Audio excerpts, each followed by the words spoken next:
Why do all club golfers try and stand to the golf ball square when all the top golf coaches are telling you not to? So in this video, I'm going to show you exactly how you should stand to a driver and the exact foot position you should stand to an iron. And this will surprise you. Let's get into this video. Let's start this video by just covering the irons. And I have 7-iron in my hand here, but this would apply the exact same for if you had a 4-iron or if you had a hybrid, anything that you're hitting off the fairway or off a small tee peg, use this method. So think about it logically, right? If I'm stood here, and I really want you to think about these hips, we're forever thinking about how you move your hips better. But if our feet are, let's say, square and parallel to this black line, and if you look at that there on the ground, you can see my feet are sort of square to that line. Look how much my hips move, right? Look how much my hips move.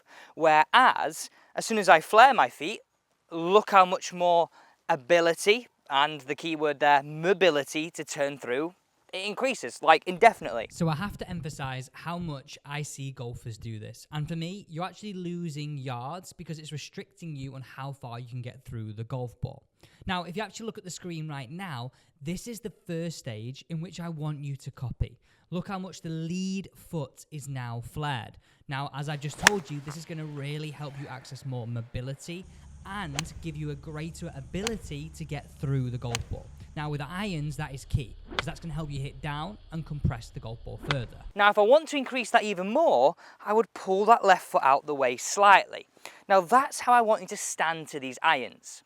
And when I was referring to a top coach, this is exactly what top coach Pete Cowan says. For every single iron shot, let's stand feet slightly open, okay, and flared to help us get through the golf ball.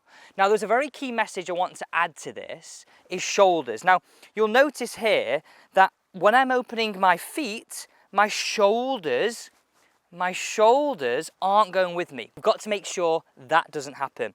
So I'd get into the golf ball, I'd get my ball position, I'd stand nice and square to begin with, and just for reference here, I've got this black alignment stick on the ground.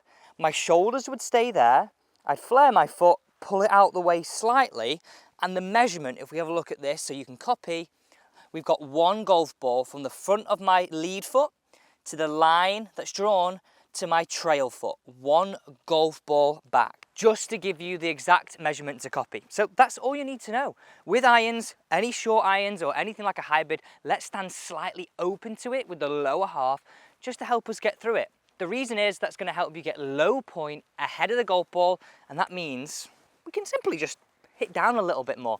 Let's now swiftly move into a driver. Look at this. This is an unthinkable driver. You never thought I'd see one of these. I've been testing it and I've been really enjoying it. So driver, this has to differ a little bit. And there's something we have to do with the club face too. But let's just go with feet first. Now, anytime you have a driver in your hand, what I want you to think about is standing, the word here would be slightly closed. And if we were one golf ball back with an iron, with our lead foot, I want you to be one golf ball back with your trail foot. Now, as I just said, there are some subtle differences I want you to add to this. I want you to bring the right shoulder in. Bring the right shoulder in because I want to help promote path, okay? The reason why I didn't change our shoulder with the iron is I don't want you to start swinging over the top. I want to really get us in there. Think about it. The club that plagues most of us is this thing. So let's really help us get more into out. So one golf ball back, bring the shoulder, and that's how I want the feet to stand to the golf ball. Now this is the exact process I want you to follow out on the golf course. Club up, slightly close it, because we want our club face close to our path. That's going to help us hit a draw, into out path, slightly closed face. So I've closed it slightly, then I put my hands on. So I've got a little bit of offset. My grip's normal, but my club face is slightly closed. I'm standing into the ball, I'm addressing nice and square. Now if I start like this, my club face looks like it's pointing miles off to the left. Miles off to the left. But what I do is, one back, in here, that's where I want you to stand. Just like that with driver. To promote into out, slightly closed face, that is how you can stand to a driver and an iron out on the golf course. Thanks for watching.